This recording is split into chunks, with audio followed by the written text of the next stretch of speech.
Thank Mr. you, Mr. Jabbar. Chair. Oh, go ahead, Mr. Jabari. Thank you, Mr. Chair. I simply wanted to be, I want to be very brief. I think that we should reduce our interventions on this subject in the interest of actually hearing the witnesses. I find the testimony extremely interesting and do believe that the number one domestic human rights issue is reconciliation with Indigenous people. And Indigenous peoples, and what the testimony we're hearing today is very, very important. That being said, what Mr. Baines has brought forth with respect to a motion is also important in terms of how committees operate, in this committee in particular. With full respect to the committee members, it would make sense, and to the witnesses, that invitations be sent out with a minimal, respectable delay. And I think that's really what we're debating here, which is wholly pertinent to this particular meeting, but also future meetings. Therefore, I want to keep my intervention very, very brief because I do want to hear from the witnesses. And I hope that we can vote on this subject within short order so we can continue this meeting as scheduled. Thank you, sir. Mr. Jawari, please. Thank you, Mr. Chair. First of all, I want to echo what a number of my colleagues have already said. So Ms. Admins talked about the fact that we really do need the time. We have not had a subcommittee meeting to be able to set the agenda. We trust the chair to make sure that he uses judgment. Sending notices out in less than 48 hours result to the situation that we are facing. Now we have of our 5 full-time members, we have 2 of them who could not attend, which now we have to go back and brief to prepare for the next meeting that we are going to have on Indigenous procurement. And that is not fair to us. That's not fair to them. Also, that such a short notice does not allow us to be able to properly prepare to ask the question that we should be asking to ensure that the government and get the feedback that they should get. So if this meeting was planned way before, we didn't know about it. So that is an issue. Not following the guideline in the form. We've always worked very collaboratively. We, had a meeting on last Thursday, which got canceled in less than 20 minutes notice, and was given to another conservative chair to be able to run an impromptu meeting that caused another issue. So we are here to work. No question about it. We are here. All our documents, as I've said many times, we've scrambled. We've changed our schedule to make sure that we could participate in this meeting, but not everyone in the committee can do that because there are commitments. 2 of our members could not be here today. And most of us have changed, and we gladly change given this. We are not asking for you to cancel the meeting. We are not saying not have the meeting during the constituency week. All we are saying is, if you're going to have this meeting during the constituency week, give us 48 hours. And had we had that conversation in less than 2 minutes, it would be back into the vote, respecting the committee, getting the 48 hours notice, making sure that we can get all our members here, make sure that we are properly prepared, and benefit from the testimony of the 2 witnesses that we have, that I look forward going back very quickly. And I'm not sure why our conservative colleagues, with all due respect, are filibustering rather than sticking to the point. Let's vote. Let's make sure we get 48 hours notice, even in the constituency week. Let's make sure we can get permanent team members here. And let's make sure that we really give ourselves good time to prepare so we can ask the question that's going to help us. It's their recommendation that's going to go in the report. Thank you. Great. Before we go to Mrs. Vignola, last Thursday, if you recall, a couple of meetings ago, we had agreed, Mrs. Vignola graciously agreed to move back her motion so we could hear from witnesses. And then by the time it came to her motion, it got bumped by another motion. So I was, and I think I'd communicated Thursday, we were going to allow committee time to allow Mrs. Vignola to specifically do her motion again that she got bumped for. And I think we all felt bad that she played the bigger role and then ended up having her time taken from her. So Thursday we were going to do that. I found out Thursday that Mrs. Vignola was not going to be available. So I decided to move that time for her to Tuesday, which is why we canceled the Thursday.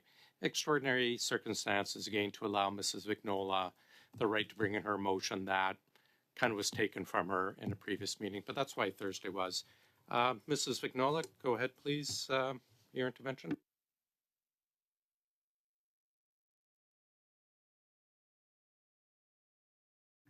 Mrs. C'est à Vignola? mon tour, monsieur. Is it my turn, Mr. Chair? Yes, okay. Sorry, I didn't hear my name. So concerning last Thursday,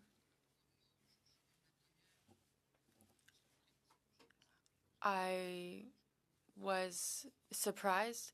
I was about me not being there. There was something going on Friday. Sorry, Madame Vignola, to be clear, I'm not blaming you. I'm just I found out you would not be available and I had set aside time. So I just wanted to make sure we had time available because we had bumped you, if you recall, from a previous opportunity to speak on a motion you had presented. But that's why I'm not pointing fingers at you for the reason. It was to allow you that opportunity as we had planned. Sorry, continue. OK. On en reparlera d'une manière. Okay, we'll maybe talk about it later. So I want to hear from our witnesses.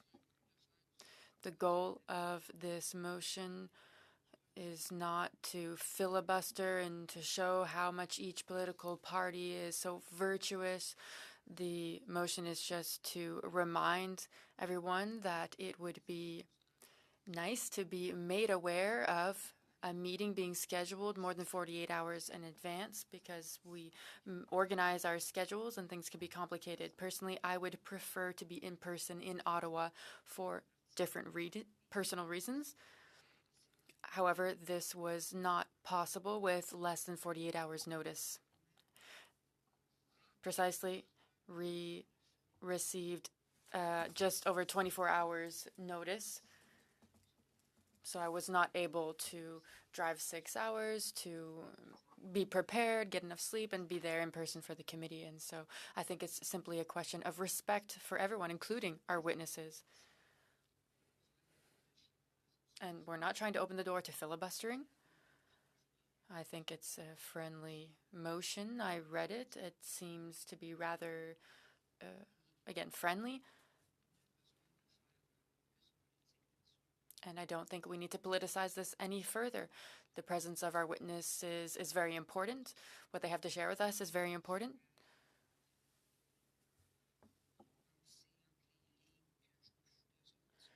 And I don't want anyone to read between the lines that I don't care about our witnesses. I, of course, care very much about all our First Nations. Let's try to be respectful in terms of presuming what I may or may not think. I would appreciate that. That being said, I would ask that we move on to a vote before I go too far. Thank you. Anyone else on the speaker's list? Mr. Generous? Yeah, thank you, Chair. I just a few other things. Just like this motion is obviously deeply flawed. Like I would be very open to a discussion of some of the issues raised by the motion at another time. But like, I mean, I think this motion is not in order for a number of other reasons. One of which is that it seeks to not withstand the rules of the House. Like the rules of the House prescribe a 1064 procedure for bringing witnesses in, and this motion appears to say that you have to have unanimity of all parties before you can convene a meeting outside of the regular time slots. That is a violation of Standing 1064. So it's not even within the committee's authority to prescribe that. This is hastily drafted, and like if we're gonna treat this motion with some degree of seriousness, it's flawed from a procedural standpoint. I don't think this is what this is about. I think the Liberals are hearing harsh testimony from witnesses that are calling out their own failures. But like the motion has to be written and presented properly if we're going to have if we're going to be able to actually consider it. So, Chair, I'd like you to ask you maybe to just rule on that component of it in particular. I don't think that it's been raised yet in terms of those limitations. And I mean, maybe if a committee passes a motion that tries to not withstand the rules of the House, then it just doesn't apply or something. But this is this is just another issue with this. I think we should come back to this motion, which is why again, there are things to discuss, but I think we can come back to it at another point in time. But I don't know, maybe Chair, I'll wait for your feedback on that. Hey, Mrs. You have a point on the 1064. I'm not sure, Mr. Baines, the spirit behind the motion was specifically directed at myself or at 1064s as well. It is rather unclear, I guess, in the motion. Would be nice if it was properly stated and lined out so we knew exactly what we're dealing with. Yeah. Okay. So I move that we proceed to hearing from the witnesses, and I won't attach a condition to that because I know that would make it a debatable motion. But of course, we can return to it at any point. Like we can return to it later today. We can return to it tomorrow. We can return to it. We can work on some language that resolves these procedural issues. But I want to hear from the witnesses. Let's set aside some time to establish a procedure.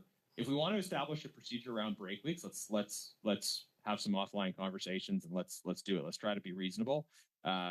If members want to do that, great. I move that we proceed to hearing from witnesses. Okay. Before we get to that dilatory vote, I'm happy to set aside time either tomorrow or Tuesday, and we'll get it straightened out. We can either do it public, we can do it offline in the meeting, just so we can move forward. But I'll leave that up to everyone around the table. But we'll go to the vote on resuming questioning with the witnesses. Go ahead, sir.